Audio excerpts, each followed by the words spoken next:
Man is eternal, so is his suffering. He is the creator of his own illusory world.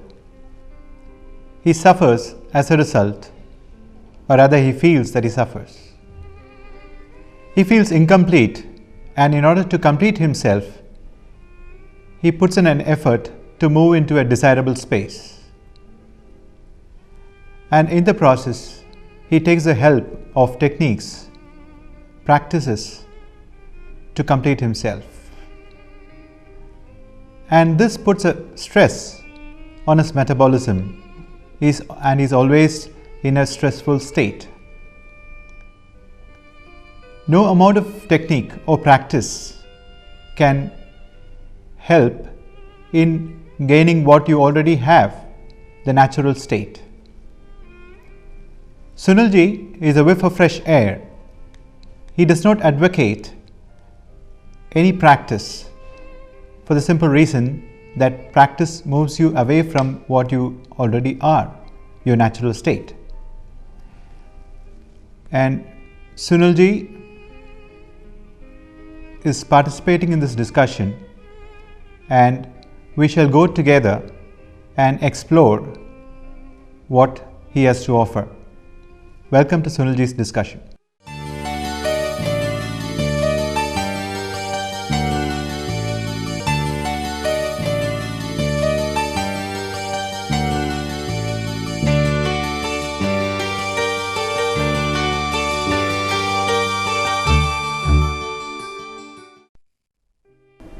I'm glad that we are having this discussion, Sunilji. After a long time where we were discussing about the various topics, we thought we'll just put together, spend some time and explore different facets of the mind. And that's how we thought of having a dialogue. But it's very interesting that we're calling it a monologue. Could you elucidate on that? Have you finally decided to call it a monologue? No. Yes. It's just fluid. Yes. Let's look at it. Yeah. So why is it called a monologue? Do we ever have dialogues? That's what I'm asking you. When there are two persons involved, obviously you call it as a dialogue, isn't it? Is that not the normal norm, or what do you think? That's what it's normally called. Yeah. So that's where one person is asking the question and the other is responding. Yeah. So there is a questioner and then there is somebody who is responding. Yeah. The one who is the interviewer and the interviewee. Right. So what for do we have this? Right. So there is somebody, I'm sitting here, Yeah. you're there, Yeah. and you're asking me all this. Yeah. What is the purpose of the whole thing? I don't see any purpose, but we are looking at it together to probably for better insight, better understanding of the whole thing, because ultimately the mind is the trickster. It's always puts the stress on the body, on the mind. So we're just looking at it in order for a better understanding to emerge. Okay, so you feel that, okay, that's where the dialogue becomes important. Yeah. So you want to understand something Yeah. which you think you don't know. Yeah. Is it? Yeah. So you're asking me, Yeah. thinking that I've got the answers. Yeah. So do you No, think I don't think that you have the answers. Yes. We're just looking at it together. Yes. Probably I could understand, or I may not understand. Yes. Just I'm keeping an open mind and Yes. this discussion, and let's see what I can understand. Okay. So do you think that there is lack of understanding right now? Yes, there is, because there is a feeling of incompleteness, a feeling of the fear, insecurity, something lacking. Yes. And that's what I would like to put it. So, okay. So the purpose, we know, the purpose of the dialogue or the monologue is to bring more clarity of understanding. That's right. Yeah. Okay. Yeah. So there is a purpose. Yeah. So we are having, so you're saying that we are two people are sitting together, Yeah. the two of us, Yeah. and we are talking. Yeah. So that, and now I'm asking you this question: how do you know that there is lack of clarity of mind? But it's again a thinking. I feel that I lack the understanding. Okay. So Yeah. so you're thinking that you lack clarity. That's right. Yes. Yeah. Or is it just that? So what in you prompts this thinking?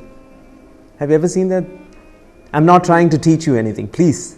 Probably there is the perception of the other, that something other than yourself exists. So always there is an unknown which one has to face in life.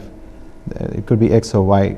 It could be about your future. It could be about your job. Yes. It could be about the next moment. But still, there is this perception that there's something beyond the realm of your own knowledge. So, which always keeps you. The unknown is always there. So, that creates psychosis of fear, insecurity, whatever you would like to call it, and incompleteness. Yes. So that incompleteness comes from, you say your own knowledge. Do you see that, how culture or tradition or or the people around you or the people or the ancestors of those people or the ones who are behind all this? If you take all the generations behind all this, do you see that everybody has acted on you in some way? And what is that? That's what we call the culture of the tradition in that sense. The whole input of the past. The collective mechanism of the whole whatever. Yes. And that is something which says that, what does it tell you? It only tells you that there is something wrong with you. Right. Is it? Right. I'm saying that, is there anything wrong with you other than what these people have told you is wrong? I don't know. And I don't really know what is wrong and right. But neither do I. But there is a feeling that there's something wrong. Okay. Probably it could be the collective effect of so many conditionings that I've gone through in my social upbringing and the path that I've gone through. But I might be able to pinpoint in certain aspects of those conditioning, but I think that is immaterial. The basic thing is like you always feel that there is something which is lacking. So you're always trying to move to that space. Towards that space where everything is complete. And these people, the traditionalists or the people behind you have promised you a land which is free of all this. Do you see that moksha or liberation or nirvana alone is your problem? That's what I'm saying. That feeling or that idea of being complete alone is your problem. That you're trying to become something complete. True. And you're searching for something. True.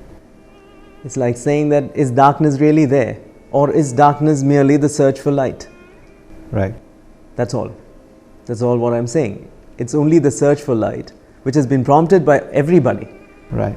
Around you, who was there before you. Right. And you will prompt it to all those people who would come after you. Right. That this search for completion. Right. And I'm just saying that it is not there. Right. Just saying. Not just with me or you. It's just not there. And that search keeps you in darkness. Right. That search is your misery. The search is your sorrow. The search for completeness, for light. Right. For nirvana. Right. For liberation, for moksha, whatever you call it. Right. Is the only problem. Right. But how will it happen? But still, it could be an intellectual understanding that it's this feeling of incompleteness which actually prompts you to keep moving. But then, what is life? What? Exactly. What is that? The feeling of incompleteness. Is it because all transactions in life happen because of this incompleteness? No. What is incomplete really is the question. Right. What is really incomplete? Is it the mind? Is it your thinking? Is it the body? It obviously there's a thinking basically. That's what I feel. So all your misery, all your incompleteness, where do you feel it really? In the mind. Are you sure you feel it in the mind? I question that thing completely. Where, if somebody very close to you, somebody dies. Where is the pain felt? Is it mental? It depends on how you define it. Where is it? In the thought. Is it thinking, or is it just a physical sensation which you feel? Somebody is gone, it's a pain in your heart or in your... the physical sensation comes, but it's preceded by thought, isn't it? That somebody is related to you, and so that thought comes and then it translates into a physical sensation. Whatever. All physical sensations are going on in the body, and there is a constant translation of what is happening. there is something which is happening in you. Yeah. And then there is a constant translation of what is happening. Right. This is anger, this is pain, this is greed, this is lust, this is this thing or that thing. Right. Different labels. Or Yes. whatever. Which goes on and on and on. Yeah. And this translation alone is the one which tells you that you're incomplete and you need to be complete tomorrow. Right. So I'm incomplete. And if that translation is not there, I'm just saying, I'm not saying that there is a way where the translation can come to an end. I'm just saying that if the translation is not there, do you know whether you're complete or incomplete? That's all. There is no way of knowing whether you're complete or incomplete, whether you're suffering or whether you're miserable, because it doesn't exist other than when the translation is there. Right. That is all. Right. I can perceive it as an intellectual understanding, Yes. but it's still there. It's still intellectual. It's still in the level of ideas. Yes. So, so long as it's in the level of ideas, I don't think I'll reach. I mean, I'll be in my own space. I wouldn't say I will reach. Yes. That again is the Yes. point of discussion. Okay, yes. But I still will feel the incompleteness. Exactly. So there has to be something which should happen to you, is it? And I say that is a completely physical process which happens to one body out of 1 billion probably. Why is it so? Why is it unique? Why is it not happening to everybody? I'm asking, why should all the trees be struck by lightning at all? Right. What is wrong with the tree which is not struck by lightning? Right. What is it that, what is wrong with a person being just a person? That's all. Right. And it's as if you're asking the question that why don't all these trees get struck? Right. And I say that you just get struck by lightning. Right. That's what it is. Right. If life comes and hits you somewhere, it's like holding an 11 kV Right. power line. Right. It finishes you off. Do you want that thing? Do you want to be finished? Right. And would you willfully opt to be finished? Right. Will any man do that? No. And I would say don't. Right. Don't do that at all. Right. So what is the real problem is not real nirvana. Right. But the problem is what you want to do with your life here, now. Right. But you want to work without stress. Right. And when you see that there is stress and you're trying to battle it, the Right. stress lives. Right. And then alone the stress is there. Right. That alone is stress. Right. And then so many people have promised you a life which is free of stress. They take your money, Right. teach you meditation, Right. they become your guru, you Right. become their disciple, Right. everything. And you may switch gurus. Right. But it's the same thing. They are promising the very same thing. And that promise, Right. which has never been fulfilled, that's why we're having the so-called monologue or dialogue, Right. has prompted you into this. Right. And I'm just telling you that promise is the thing which keeps you going, searching. Right. And for that, and when all this is siphoned out of your system, Right. that is the lightning strike. Right. And for that if lightning strikes you, what happens? You just die. Right. That's all. You're just burnt off. Yeah. And your body virtually burns off in that light. Right. If life touches you, and that the life or the body which has been mechanized by thinking alone Right. is struck by this lightning called life. Right. And when does it strike it? Right. When thought cannot do anything and it sees it completely, Right. that this is my end.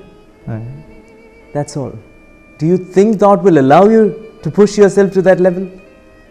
Or will thought push itself to that level? Right. I think it will try to sustain itself. Yes. That is all. That's why the lightning strike doesn't happen. Right. And I'm saying that it needn't happen at all. Right. So what should be done? So what is your question in that? You're still trying to attain that thing? Or? Yeah. That thing as which I told you, like, I could. It's still an intellectual understanding. So what I'm telling you is not a happening at all. It's only the harmonious way Right. in which your body is functioning.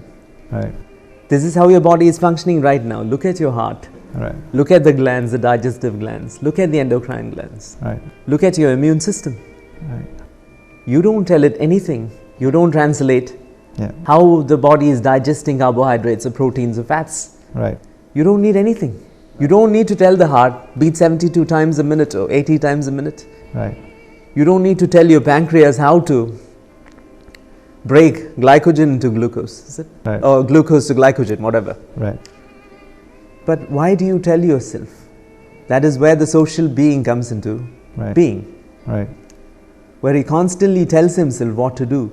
Right. How to live. Right. And what is lost is living itself. Right. That's all. If by some chance you stop telling yourself how to live this life, right, that's all. That's what you are. And then this radio or this computer system, I call it, right, it just revamps itself. All by, that is not important. It's only the trying. right, The revamping is something which happens naturally right, when the trying comes to an end. right. And why the trying is not coming to an end is the question which I would like to put to you, because you just don't want it to come to an end. Not just you. Right. Do you really want it to come to an end? I guess not.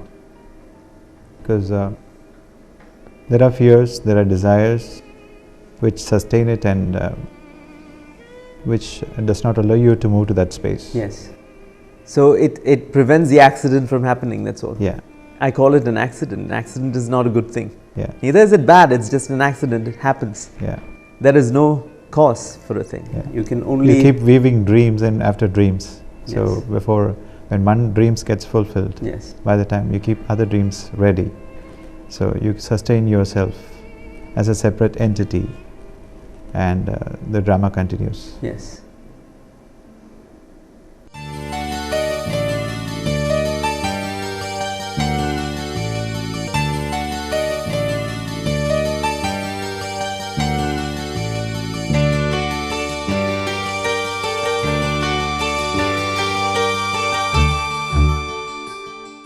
What do you think about the practices, the meditation and other techniques which are suggested by people Yes.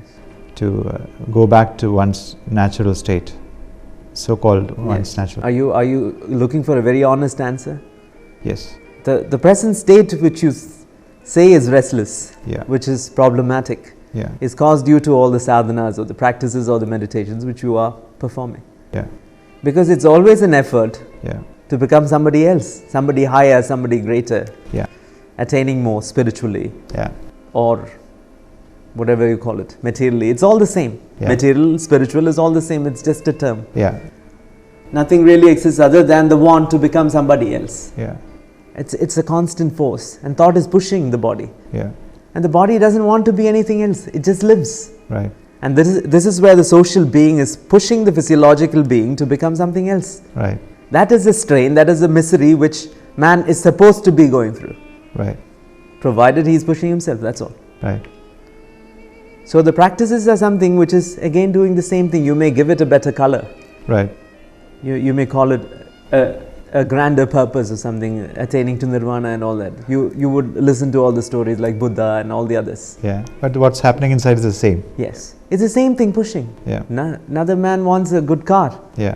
You want nirvana, the ultimate thing where it's happiness, it's pleasure without pain completely. Right. And that demand itself is the pain. Yeah. Do you think it's possible for this body to sustain through pleasure all the time? Any one sensation? I think you need pain to understand pleasure and vice versa. That's all. No. Pain and pleasure Yeah. comes into being when there is this translation which says that this is painful. Yeah. The body doesn't do it. Yeah. The body manages the pain. Right. It's like a cut in your hand. Right. When does healing start? It starts the moment the cut is made. Right. So the body is healing all the time. Right. You don't allow the healing because you're thinking about how to heal and how to be the perfect human being, or how to be free of all this. Right. So that's where the healing process is not working, and the social being is tampering Right. with the physiological or the biochemical being. Right. That is your only stress. Yeah. This closes down the nervous centers, Right. the glandular functionings. Right. Everything is closed down. Right. And this is not happening right now. It happens from your birth. Right. Probably even earlier. Probably even before. Yeah. Yes. Yeah. All these little things, even what your mother goes through, Right. affects you. Right. Because it's just one body Right. sustaining the same thing. It's one one organism, and this organism is going through, it's not bad or good. It's only that the radio or the computer system is just got a virus inside it. Right. The virus is the thinking which has disrupted the system physically. Right. There is nothing like mental disruption. Please see this. I deny the existence of the mind. Right. Not that I denied it, it's just not there. Now, which brings me to the question, Yes. What is the relationship between mind and body? Is the body and mind the same? Exactly. If you ask me, what is there is the physical organism or the computer, which is there. Yeah. And then there is something which is a voice which is translating. Right. Every little thing which it feels. Vocabulary, translating your sensation alone is the mind, just for the sake of discussion. Right.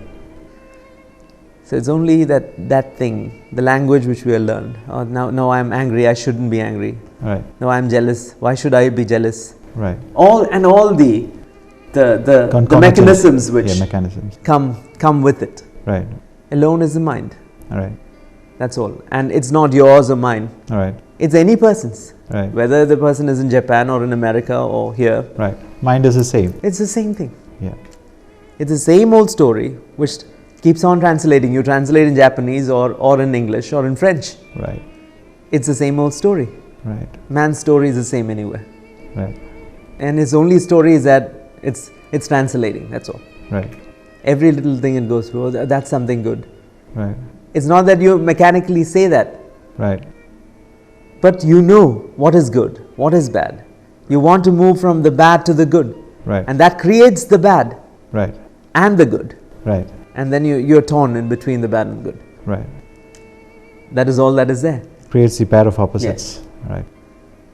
And if that translation is not there by some accident, there is neither the good nor the bad, nor is there light nor darkness, nor is there nirvana, nor is there the unenlightened state. Right. What is there? You can never know because there is no translation, that's all. Right. It brings us, just reminds me of enlightenment. I mean, people talk about enlightenment. What do you think? Is there a thing called enlightenment? There is absolutely no such thing called enlightenment, except for what people have told you. That is part of the vocabulary, part of the dictionary. Right. What Buddha attained Right. 2500 years back under the Bo tree. Right. You never know what he attained. Right.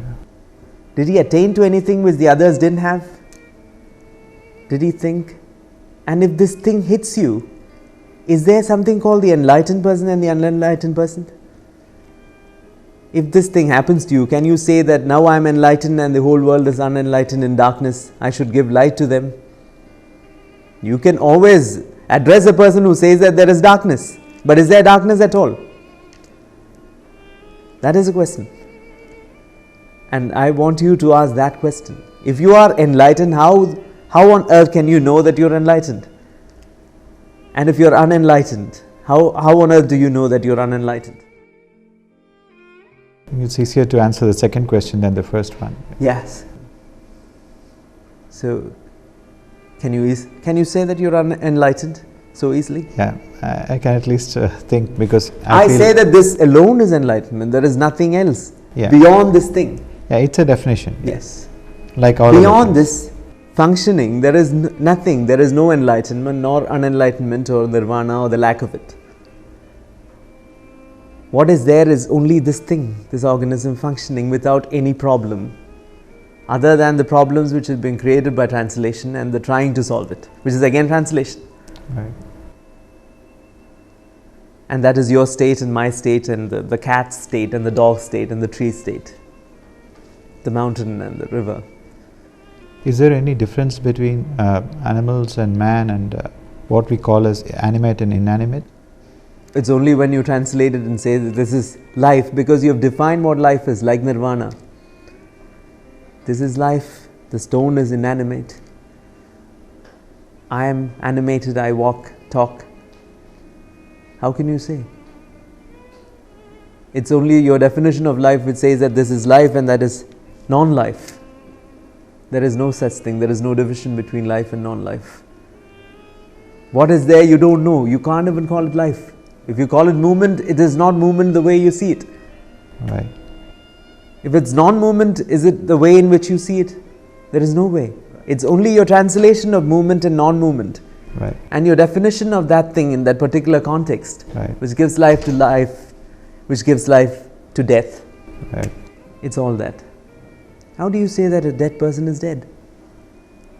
Death is life for so many things. That body goes, and the Right. bacteria, Right. the worms, Yeah. they eat Yeah. on that. They are still alive, everything, yeah. the elements just split up. It's a whole ecosystem. And this thing, this body decaying, Right. the decomposition of the body becomes life to so many others. Right. So where has that life gone? Life hasn't gone anywhere. Neither has it come. Right. It is what it is, and you can never know it. That's all. Probably it's just a transformation of form. You can just call it that. Right. The atoms are rearranged, Right. taken from here, put there. Right. It's one huge mass movement of Right. one huge mass movement. You could just call it huge mass because there is no other way in which I can describe it. That's why. Again, you call it huge mass because you stand apart and look at it, isn't it? That's all. I'm just putting it because that's the limitation of the word. There is no other way of putting it. Right. So it's one movement which cannot be divided as the you or me, or as the tree or the stone or the sand or the river or the water or the mountain, Right. or the saint or the sinner or the Buddha or the unenlightened one. Right. There is no such thing at all. This is your state. And if you're not searching for anything, that's all. Right. You as something separate from this world does not exist. Provided you just stop searching, that's all. Somehow, if searching stops itself, that's all that's there. But is there a precondition for this state to happen? What do you mean by I mean, before this happens, where one becomes, again, I use the word become. Okay. There is no for other the way. purpose, there's no way of Yes. expressing that. For a body to be harmonious, you mean? Yeah, body to be harmonious. Okay. To feel the harmoniousness. Okay. It's already harmonious, probably. No, But, I'm questioning even the feeling of harmony. right. Because when you say that there is a feeling of harmony, Right. it's again thought which translates what is happening. Right. And telling yourself constantly that now I'm in a harmonious state, I need to retain this. Right. It's But again not it's the a natural state where yeah. you just don't know Yeah. whether you're harmonious or in lack of harmony. Right. This is the state. That's all. This is your state. Right. This is your story. Right. So it's just there is no translation of what is there. So you don't know happiness. Right. You don't know unhappiness. Right. You don't know what is there. Yeah. And it may sound hopeless, is it? But No, it isn't. Because you don't know hopelessness, Yeah. you don't need hope. Yeah. That is this.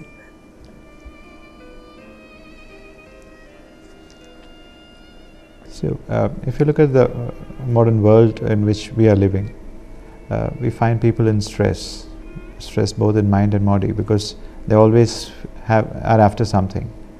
I mean, what's the way out? I mean, we discussed about this, but how would you look at it? What is your perception of it? And I don't see a problematic world at all. In fact, if you ask me honestly, I don't see a world at all. Even you don't see a world, I would say. With all the force, I can say you don't see anything you think you see, that's all. So when you think that there is a problematic world, you will try to find solutions. So your taking this so-called interview is again probably to find the solution to that, is it? I'm not against it anyway. But I'm only telling you the fact again, asserting that fact, that you don't need to solve the problems of the world because the problem doesn't exist. It's only the solutions which exist, and the solutions themselves are the problems. That's why. So, are you asking me for whether I'm planning to launch a program or something? No, absolutely Yes. not. But there is so much violence and so much unhappiness in society, so which prompts the question. Yes. So, I mean, is there a way out? Yes. Yeah. The only way is when your body ceases to fight against what is there.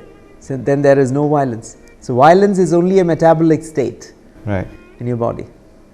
Your body, which has been gripped by this thing called thinking, the machine, right, has closed down the body functions. right, And it has happened. right. And unless it reverses itself, the body will find itself in a very violent situation. right, The chances of reversing this thing when you're looking for a way is more violence right, into that thing, because you're forcing it again. right, Something which is peaceful, it's like a battlefield right, where there is no battle. right, Then you're fighting the war. right, So that someday you'll find something which right. is without war. Right. So there is no battle. right, So if you stop, I'm just using a big if here. right, Just stop, that's all. Just stop fighting with life.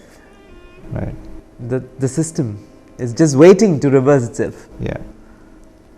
I would like to stop right now because the discussion will stop. I would like to continue because what I'm expressing is not only my questions, Yes. but questions that have been added to me and which I've heard people asking. Yes, yes. So it's for a common forum, I can understand that, yes. You can go ahead, just fire. Could you elucidate something on love? People talk about unconditional love. Is there something called unconditional love? Do you think it is really there? I see it is not there. Anybody. People talking is always there. Anybody, you go to any institution, to any place, to any guru's place, they talk about love. But what is that thing? How do you know that you're in love with anything? Can you ever know? If you say that I am in love, I like this particular person, which is a social thing. That is all that is there. Right. My particular likes and my dislikes, which I call love, some I call liking, some I call infatuations. Right. It's all the same. It's just another word like liking or infatuation or disliking or hate, this or that. Just a word. And beyond that, it's only a sensation which I translate and I say unconditional. There is no such thing called unconditional love in this world. In this world, in society. And if a man can unconditionally love, he cannot exist. He, as he knows himself, will come to an end if it's unconditional. That's all. He'll be gone, finished. He may even physically die because there is nothing holding him to anything. So the body just falls off. That's all. Then he doesn't even know what love is. Does it mean that the body comes out of only conditioning? If there is no conditioning, there is no body? Naturally. If you don't think, where is the body? Unless you tell yourself, this is my body. The body doesn't tell you. You tell yourself that this is my, and you constantly reinstate this thing. And give yourself the status that you're there. This is my hand. That's what we teach children, isn't it? Right. The moment you say that the child is growing in intelligence, when he says that this is my nose and this is my, you are putting him into trouble. Right. By telling him all this. You don't need to know your nose. Right. Your nose can do its own function without you knowing it. Yeah. Even it does the same function in the child. Yeah, without the labels it Yes. can exist. By all means. That's how it exists. Yeah. Unless, until this thing comes in and disrupts the whole thing. Right. And then it tries to come out of it, which is further disruption. Right. So these are my fingers, this is my hand. Why? And this is me. Some name, X, Y, this or that. Right. And then I constantly say that it's fine socially, because if somebody calls your name, you can say hi. For the purpose of transactions, it's fine. That's all. Beyond that, there is nothing Right. to it. It's just a sound which has been so much identified with itself that it lives a life which is separate from the whole movement, the mass movement called life. Right. And it cannot really separate. So every moment, it's trying to find that unison. That's why it says just stop. So all practices are somewhere you're still pushing it, and then there is a practice to stop. That too is there. Sit. Don't do anything and sit. I don't know how we can practice that. Something like saying be silent. That's all. It's you're making a noise. Yeah. Trying to create silence. Yeah. And it's a big question when you come to silence. I I don't know why people seek this thing called silence at all.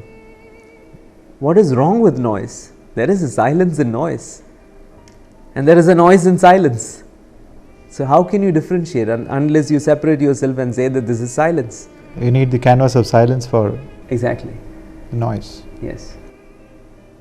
And then that state in which the physiological system is functioning is the silence, which is the noise and the roar and the din and roar and the thunder and lightning and the cave in the wilderness. Yeah. Is all just that. The child crying. There is nothing like a beautiful sight and a sight which is not beautiful. That is my background. Like the garden, you cut plants and shape them. That's all. But the wood is beautiful. That's all.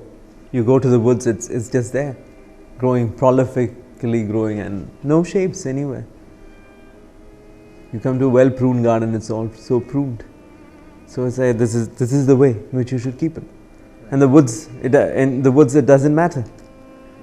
So why does the ego try to shape things or? That's what thought does. You're trying to shape every little thing. That's why we have got so. I don't say that you shouldn't prune your gardens. You can still prune your gardens. Right. But still, that pruning happens anywhere. Right. In your life. And what I'm saying is not a way out of it. I'm just saying the fact of what you are. Right. If it hits you properly, the question may end. That's all. Right. Not that I've got any intention to make you stop questioning. I'm fine because I don't remember the questions. Right. You put the same question tomorrow, I'll give you an answer because I don't remember that you've asked me right now. Right. Because the body is not interested. That's your state too. Right.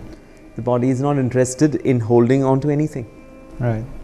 It's like these fleeting biochemical sensations which come and go and come and go and come and go. Right. So everything is transient. Your thought is trying to find permanence in transience. Right. So memory gives a semblance of a continuity for the whole process? Yes. You're thinking and then the continuity seems to be there. Right. And that continuity is the you. Okay. Which is trying to break continuity, which is still continuity. Right. So somewhere this machine has to understand that there is no way out of this. That's all what we are talking. The whole thing is just that. You just need to be cornered in that sense. Right. Then what will happen to you? You just function, that's all. Right. Not that you run out of society and go and sit in a cave. You may. Right. It doesn't matter really. Right. In that sense. That's because you have defined society. You have your own perceptions about it. And you say that you should move away from society. People say that constantly, is it? Right. And then I should go and sit somewhere silently. Right. And this thing is still there. Where can you go? Right. What about the insecurity feeling that one feels normally and which always prompts them to a disease of the body and the mind? I mean, how to overcome that? How to become secure? Yeah. When the how is gone, probably there is security. But you wouldn't even know that you're secure. So forget security. That's all. Right. If you forget it, yeah, then probably insecurity doesn't exist. But so long as one has the feeling, yes. I mean, one cannot forget, right? One cannot. That's the body thing. Yeah. That's the damage which has been done. Yeah. So the only thing, if you say it's but has the damage been done?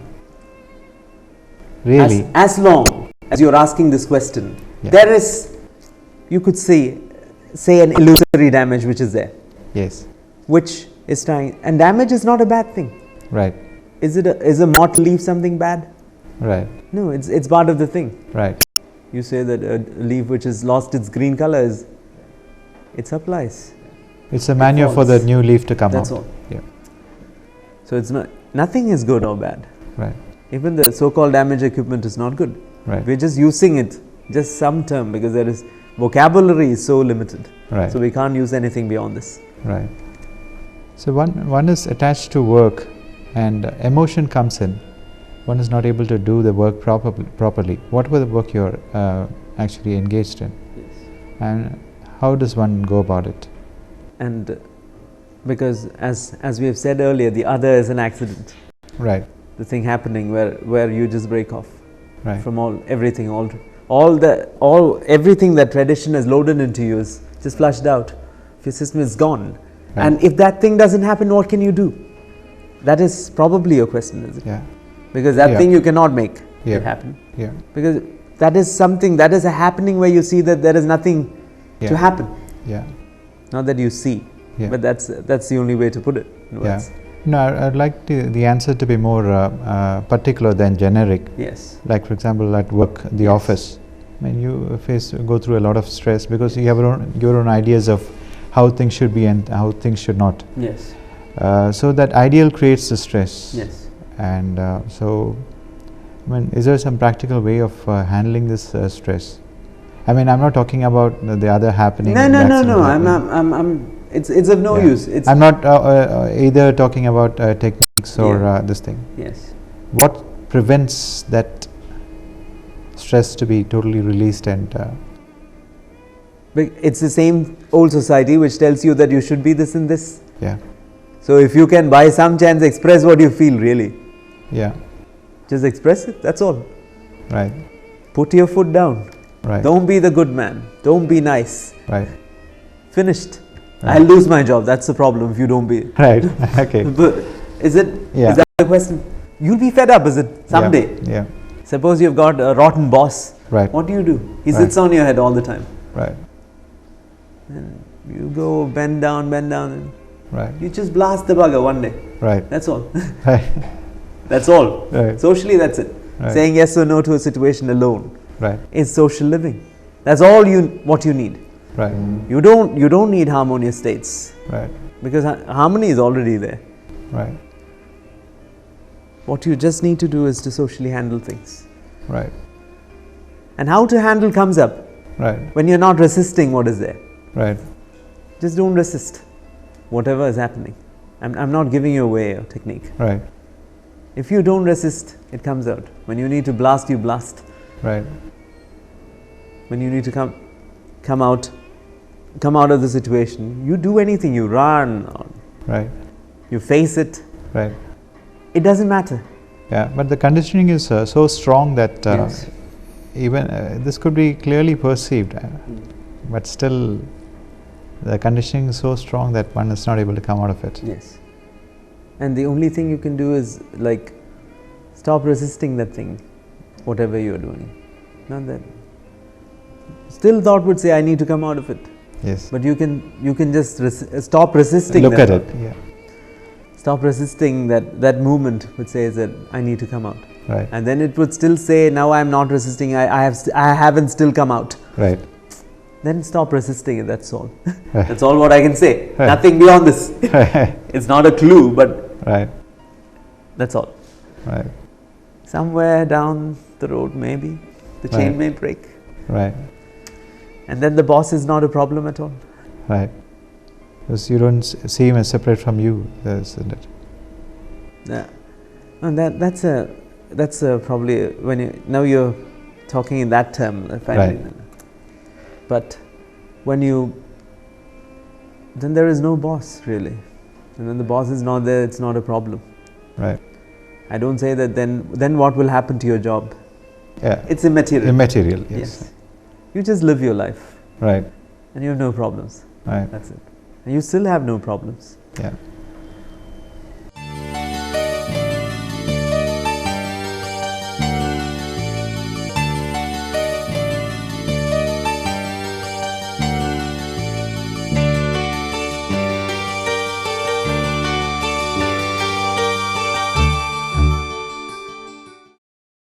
What do you think about meditation? And so much is being talked about meditation. Yeah, and there are so many courses and programs and all that. Yeah. The body is naturally meditating all the time. That's your heartbeat. That's your glands. Right. That's your immune system. That's all. There is no meditation beyond this. The trees are a meditation. They don't want anything. When you don't want anything, that's all. When you're using this word, it becomes a process. That's why I don't use this word at all, because it doesn't exist. So meditation as we use it socially is something which is to attain some state. Thinking that you wake up at 6 in the morning and just sit there. Yeah. So you don't meditate on something? That's what you normally do, is it? Meditate on something? No, that's the general conception about meditation. You meditate upon something. When you meditate on something, what happens? Probably it's some sort of concentration happens. Yes. The number of thoughts reduce. Yes. And your mind might focus on to a few thoughts or a form or a name or whatever it is.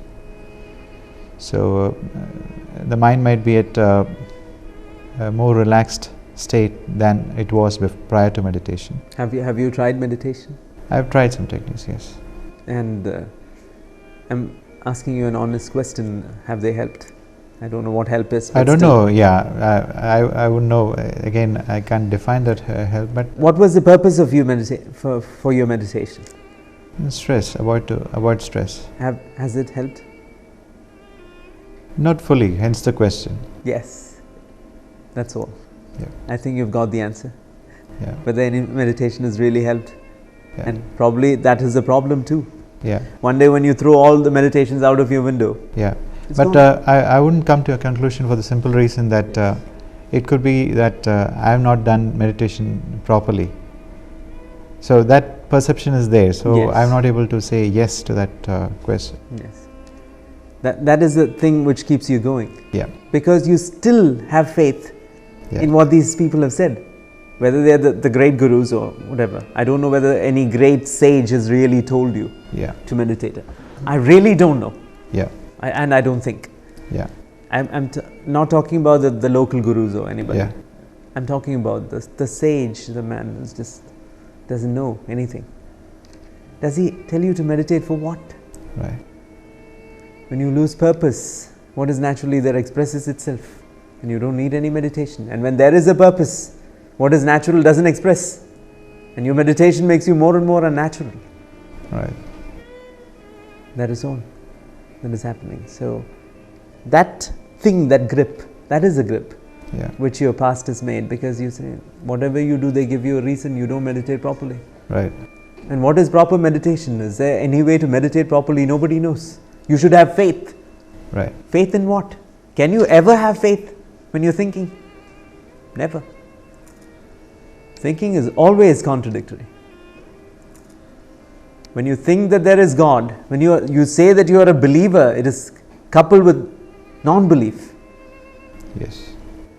I believe in God. When a man says it 1,000 times, what does it mean? There is somewhere, some corner, shady corner in his life where he doesn't believe. Yeah, you're creating the other face of the coin. That's all.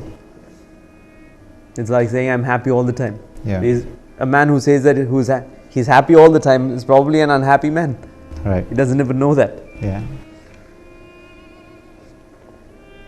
So when a man says this, the very same thing, it's the same old story. Finally. Right. That this is it. This is my state. I believe. I've got faith. The opposites too are there. Right. Like pleasure is pain. There is no way. Yeah. You take one, the other two comes. Yeah. You can lose both. Yeah. You shove it under the carpet. Yeah, you shove it under the carpet because you don't want to look at it. You have both. That's what I'm saying. Right. Losing both is a chance. Right. That man who's lost both would never tell you to meditate. Right.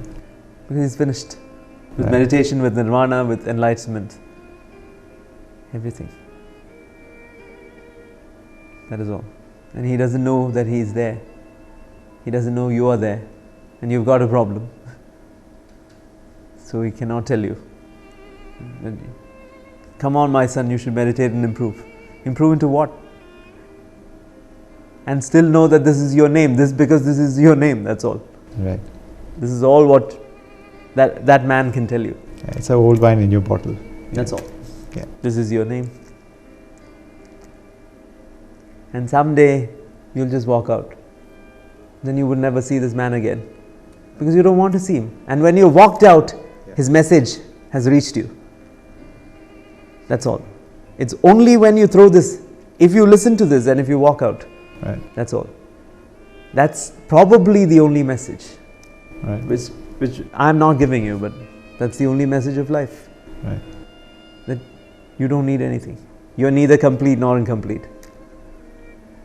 You're what you are, and you cannot know who or what you are.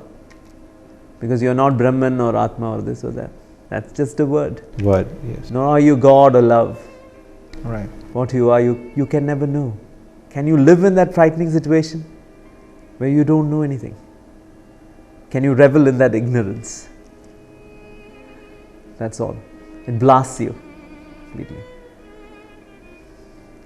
And you won't even know that you're blasted because there's nothing there. So is ignorance the opposite of knowledge? In what? What is the knowledge that is it information that you meant? Because the whole world is after knowledge. Yes. Knowledge about things, knowledge about one's own self, or whatever it is. Yes. Those are the words used. When you you talk about reveling in ignorance. Yes. Ignorance, which is your state, where it doesn't want to know anything. Yeah. Where the translating mechanism is dead and gone. Yeah. So it doesn't want to know. That's all. It's neither light nor darkness, nor is it the opposite of knowledge. Right. It has no opposites. Yeah. That's what it is. Yeah. You mean ignorance is not the opposite of knowledge? No. Not at all. There is an ignorance which is the opposite of knowledge. If you have got an information and if I haven't got it. It's technical, yeah. Yes. That's all. Which is socially used. Right. Where you have the knowledge and I don't. Then you call me ignorant. And it's only in that level that ignorance does exist. This is just where there is no movement towards anything else. We can just term it ignorance, for the want of a better word. And it's better not to use other words because it's already confusing with all the... You've been contaminated by use and misuse. So is there a state beyond what we see? Is there another world? What do you exactly mean? By the world I mean what I see. Yes. Are there other worlds? There is no world beyond what you see. And your world alone is your world. And I'm not part of that world. I cannot see your world. It depends on what your physical body is, how your radio is tuned. You see that world alone. That is your background. And even your nirvana is part of your background. And beyond your background, you cannot see or experience anything. So there is no world beyond what you are or your background. All these things, whatever you mention, I can understand it intellectually, but still, it is there, you know. The movement is there. Yeah, hence the questions coming within. And which is, why should you be free of it, I would ask? You can be with questions. You can be with the movement. Stop resisting that thing, that's all. You want to be me or anybody else. When you don't want to be anybody else, that's all, your problem is over. So why you're asking me or anybody else who you think has got the answer? And how do you know that I'm different from you? I'm not different at all. Except that I may not have the question, which you do have. And so your harmonious state or the ordinary state is just a state where there are no questions. Except you may still ask for your flight timings and all that. Those are the only questions. Technical, social, when you're living here. Why do we ask these so-called big questions? Questions of nirvana, enlightenment. Why? We don't need that. Then you have shelled all those questions. That's all. That's it. You're just functioning. You don't want to be anybody else. So even intellectual understanding is not needed. And even if you have intellectual, what is wrong with it? Yeah, I feel it's an obstacle. Let the obstacle be there. Don't obstruct the obstacle. That's all. Yeah. That's all. Coming to the point of creativity and art, how does this state see those things? You know? What is creativity? Can you create anything? I don't think so. You can only modify the exteriors. Yes. and the modified exteriors. If you really create something new, can you ever understand that thing? We understand something only because of our background. Translating something, even music is just that. Art is just that. It's only your background. Right. If you don't have the background within you, you may be liking some kind of a classical music, but not the other kind. Right. Then you may even force your points and say that this is better than the other. The other would vehemently force his points. Yeah. You look through your filters. And then a third guy would come and say fusion is the best thing. Right. Then you talk about trance music and all that. Right. The later versions, the latest versions and all that. Then pop and jazz and all that. Right. So it's only instrumental. Your instrument is your art. Right.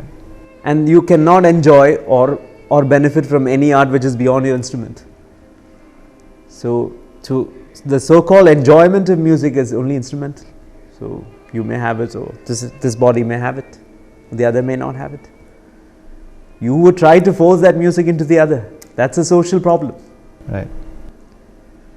But when you're not forcing, the thing expresses itself in it. But he may just run away listening to your classical music still. Right. But when you want him to sit, that becomes social. Yeah. You can just leave him, that's all. Right. Your problem is over. Yeah. Art is the same thing. That's why the artist goes and sees the sunset every evening. As if then he doesn't see the pile of dung or cow dung or dirt or the sand because he wants the sunset alone. That's beautiful for him. And the pile of garbage is not beautiful. It's the same thing for your eye. It's a retinal reflection on your eye, whether it's the garbage heap or the pile or the setting sun. But why is there beauty in one and no beauty in the other? Because of the background alone. Background says that this is beautiful, the other is not. I don't say that you shouldn't go and sit on the beach if it's instrumental, you will still go. Yeah. It's a garbage which makes the sunset beautiful. That's all. And that's all that is there. So beauty is defined. It's only the defined premise. You see through your own conditional filters. That's all. So you would still say, some people say, it's the village in India which I like more than the Swiss villages. Yeah. That's your instrument. The other side is green. Yeah. Yes. Another would say that I would like to be in Switzerland. Be in Switzerland if you got the money. Right. But it doesn't matter really. Right. Art or beauty is what you create it. Yeah. It's the same thing. Even with people would be against it, but still, what is the difference between music and this and that? The cow, the mooing cow, and Western classical Mozart or Beethoven, or is there a difference at all? None for the ear, but for the listener, yes. If you've got the background, and if you are not there, even Mozart's symphony would be wailing for you. Right. You won't be able to appreciate it. Yeah, that's all. And I've had many friends who said, why are these people crying? It's Mozart's symphony. Who's that? Right. They don't know. And same with any music, right? Yeah. It's the same. Mozart's Chamber 40 or Funeral Procession doesn't make any difference to a man who, it's just crying, it's some sound. It's like the cats fighting. Yeah. And it's all the same. Yeah. There are noises which are harmful to the ear. That's a different thing. Right. Jarring, sorry. Standing near the blast and all that. Right. The jet blast or near a it's more physical, yeah. Yes. It's a physical thing. And then the body moves away from that. Right. But enjoyment of something is only created by the background and stimulated by it. Right. Nothing beyond that.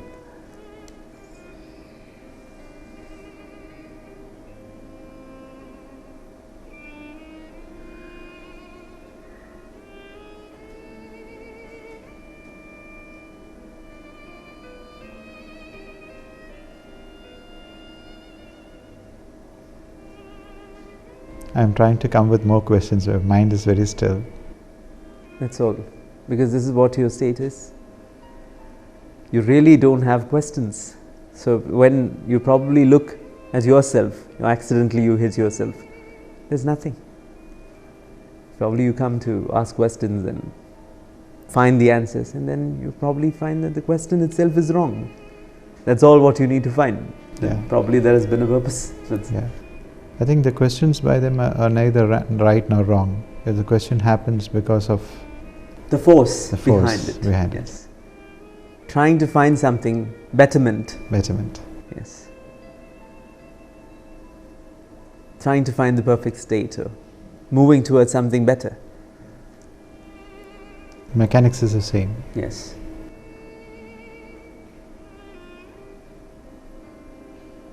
Is there anything else?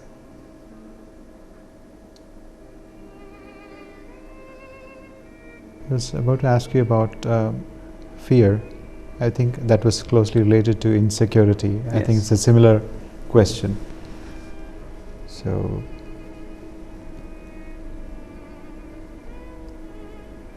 what is it? Sorry? What is it about fear? Fear is always there. Yes. The fear of the unknown. Yes. Which always is there, like the horizon. Yes. You go there, it's already there. Like it's a big question. Like, yeah, this unknown is a big factor. Yeah. Which is really, are we really afraid of the unknown? And is the horizon limitless? Is a big question. Right. Something called the horizon is still something which you point. It's only a point in the horizon, which you're looking at, and saying that it's vast. It's beyond that. Right.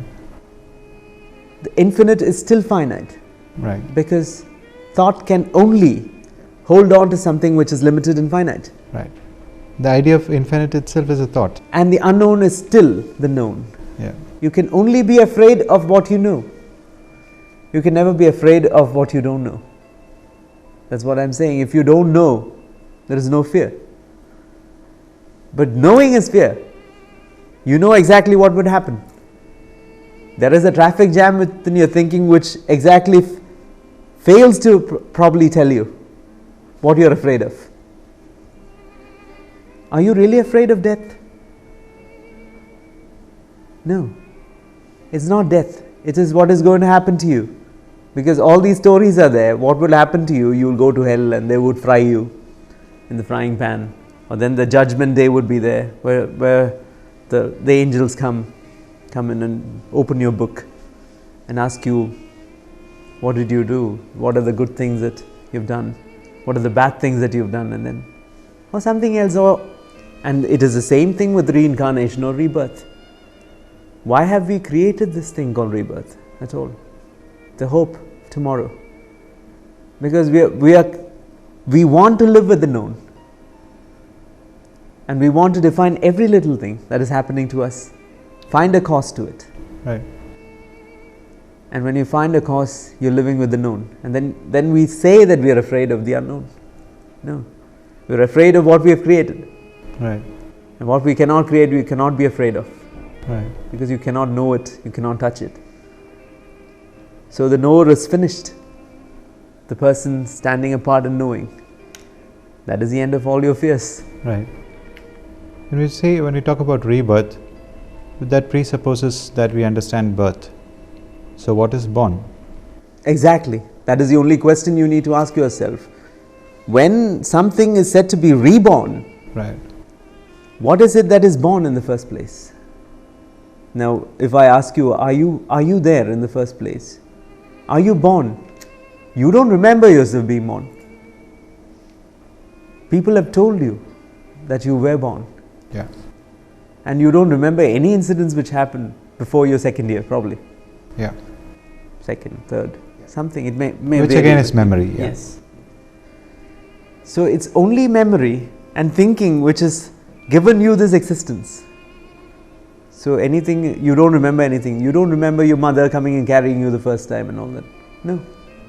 You remember yourself having fallen down from the stairs when you were 4 years old, probably. Right. I'm just giving you an example.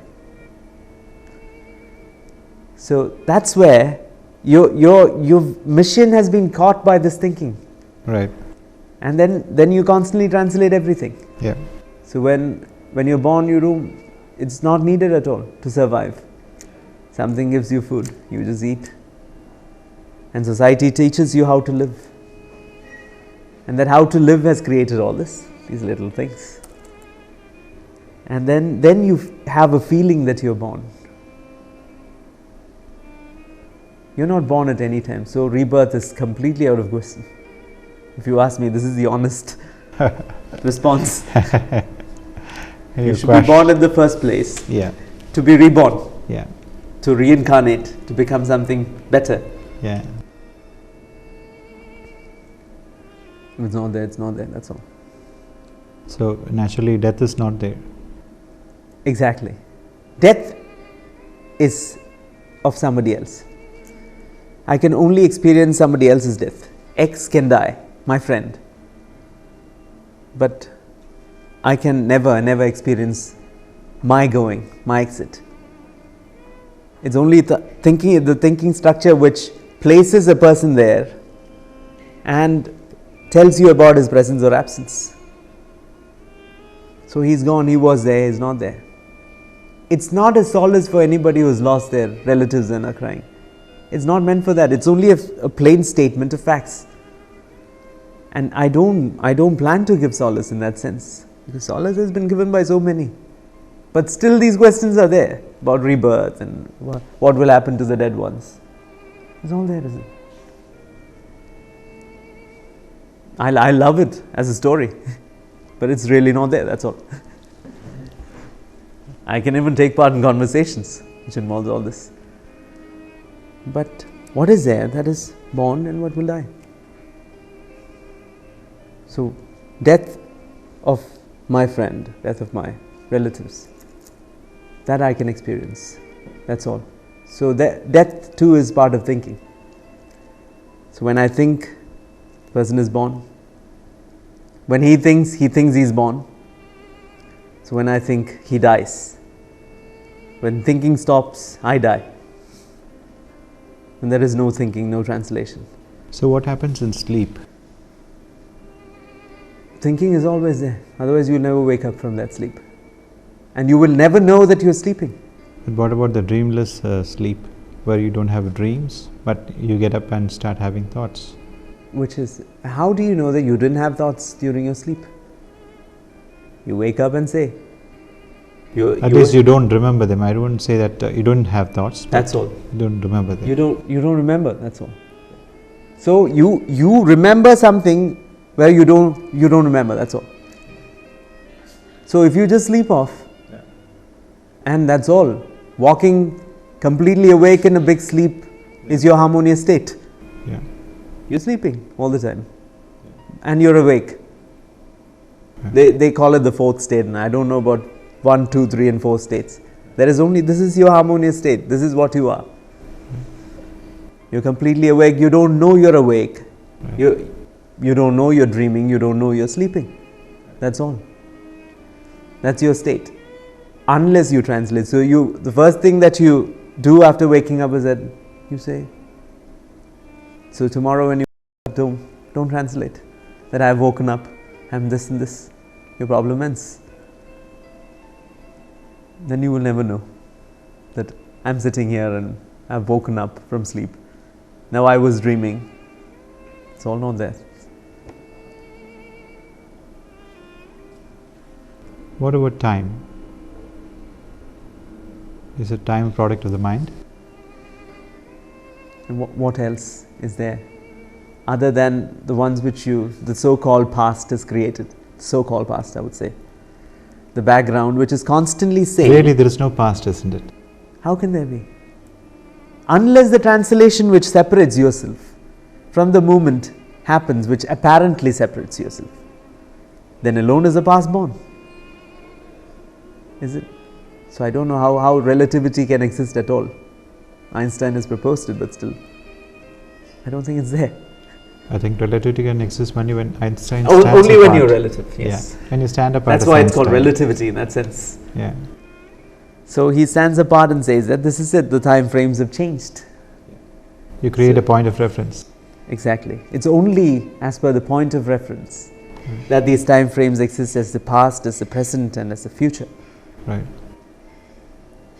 So all this, so what is happening is what is there alone. So when you move away, you start seeing things, and the very same things you start putting forward,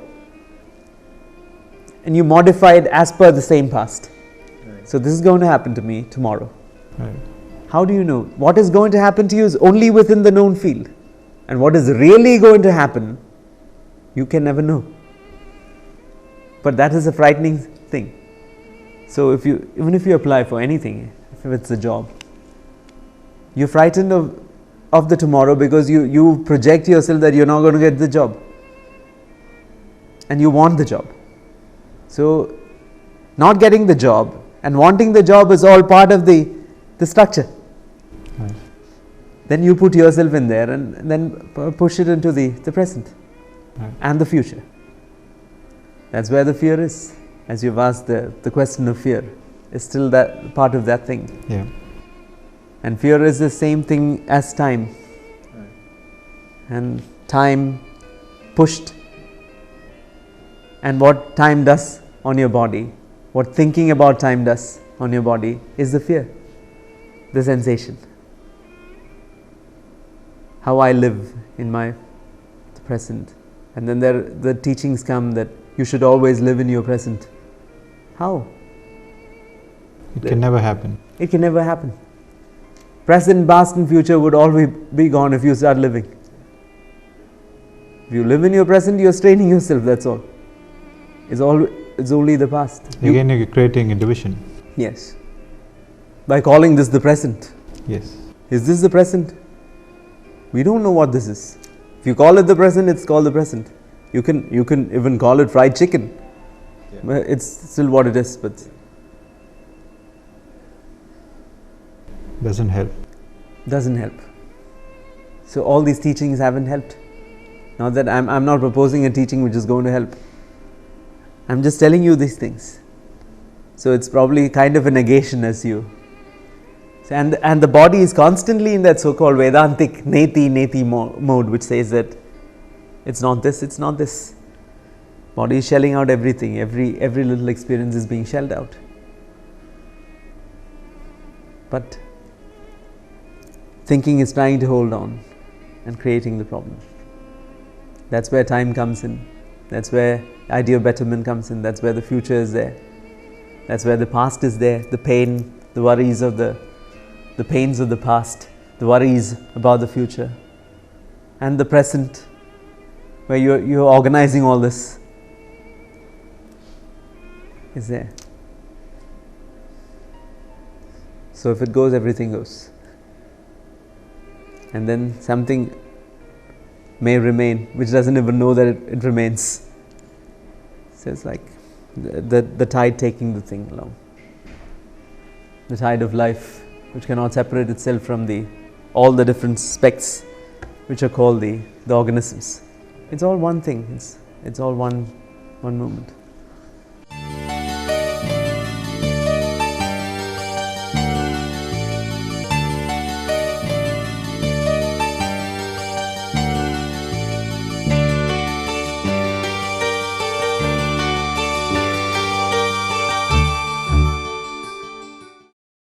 Pain is called Vedana, isn't it? And Vedana means to know. I mean, can you throw some light on that? Oh, it means that in Sanskrit, is it? Yeah. I guess so. What does it mean? I don't know. Can you explain it? I think Vedana comes from the word vid. Vid is to know. Yes. So what is the relationship? Okay. That is probably that thing, is it? If you know you're in pain. So Vedana comes only when you know. When I say that I am in pain, alone am I in pain. I know that I am in pain. That's why when you have a anesthetic sort of drug, you don't know the pain. That's all. So there is no pain. So it's the body has been modified. So you're trying to find out where the things are. It's only something deeply there, which is trying to find that thing. So pain is something which is trying to heal itself, the pain which the body goes through. So any pain is just that. Sometimes it heals, sometimes it just dies. And you don't want to be in pain, so you just take the anesthetic shot. Can there be pain if the thought does not translate into that? There cannot be pain. What is there you can never know. That is all that is there. Pain is only, you can call it pain only when you move away. You can call it fear only when you move away. You can call it anything. You can even call a sensation only when you are away from it. Right. Otherwise there is nothing that you can know. And nothing has ever happened. So there is no cause for anything. And so the effect is not needed at all, because there is no cause, nothing is happening in that sense. Unless you move away, then everything is happening. Then you're trying to guide that thing, the activity in your own little way. A premeditated yes. way. That is meditation too. We use the word premeditated. Yeah. Meditation is again that guiding effect. So it's a shaping. Yes, shaping and taking it. Life is such a big thing. It's like trying to control the Niagara Falls and taking it through a little thing. You can't. When you stop trying to control it, then life works in its own way. Still we'll all die. Doesn't matter. Well, it doesn't really matter. But we are fighting and trying to find a way not to die. It's not that I'm not recommending you to just go and jump in front of a train, things like that. But life is such a huge thing. It's such a wide canvas where you cannot do anything.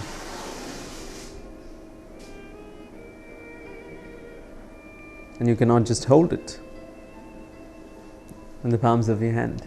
When you stop trying to hold, that's where your problem is.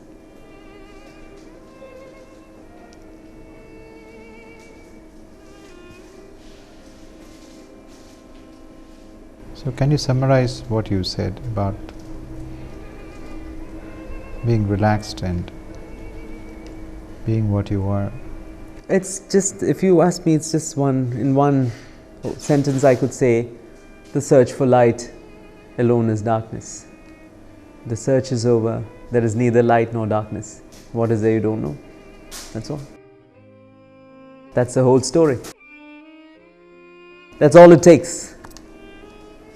But I'm just responding to your questions because the questions are there. That's all. And if you can just listen to this and just get up and go, that's the end of it. There is nothing to be taught, and there is nothing to understand. So as you said in the earlier part of your, I want to understand yourself, then you probably see that there is no self which is to be understood at all. That's all that is there. Then, like a speck of dust, this body just goes. Then it doesn't need anything, and it doesn't need anything even now.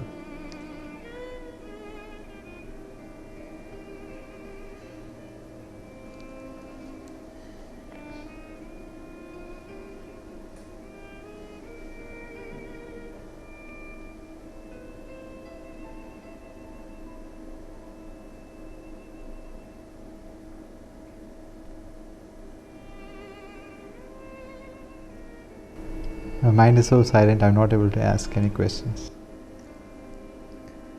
I think that then, shall we call it curtains or? Yeah.